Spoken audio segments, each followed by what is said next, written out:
But I hadn't considered how deeply our curricula needed to be overturned and changed until I read this. Every year I've been in school, it's been the same thing, the same routine, everything's the same. Columbus, Civil War, slavery, over and over, same thing. When I went through in school, it's probably no different than what any other Black people went through because nobody wants to do anything different.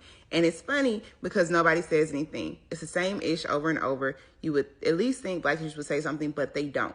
It's from a research article titled, "I Don't Think Black Men Teach Because of How They Get Treated as Students, High Achieving African American Boys' Perceptions of Teaching as a Career Option," written by Anthony Graham and Kimberly D. Irwin at the University of North Carolina, Chapel Hill. And when I tell you reading that paper fundamentally shifted my thinking, I went from thinking I need to incorporate more Black history into thinking I need to rethink science education.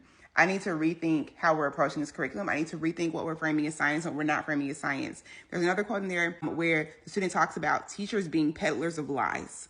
And that hit me straight in the chest. I've grown deeper in my career and I've learned more about the history of science that I was not taught in schools. I believe that kid was absolutely right. Like, these are high school students' quotes. And I believe that kid was absolutely right.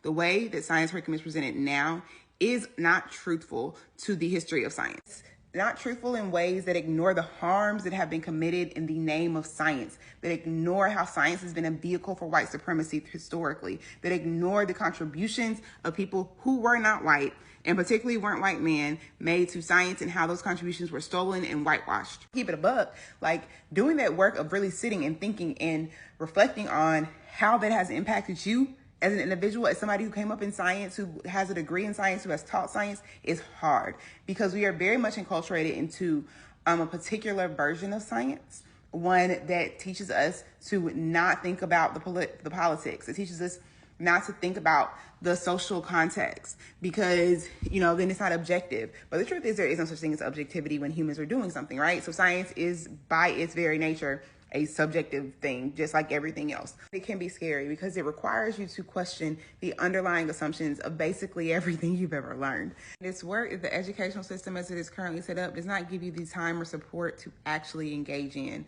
And that's why I do the work I do. It's why I take the time to do the background research and create the resources that I create. There has to be space for us to have these conversations. There has to be space for us to engage one another in this work that you care about and you want to be doing. Make sure you come join us over on the Patreon. Stay curious, y'all.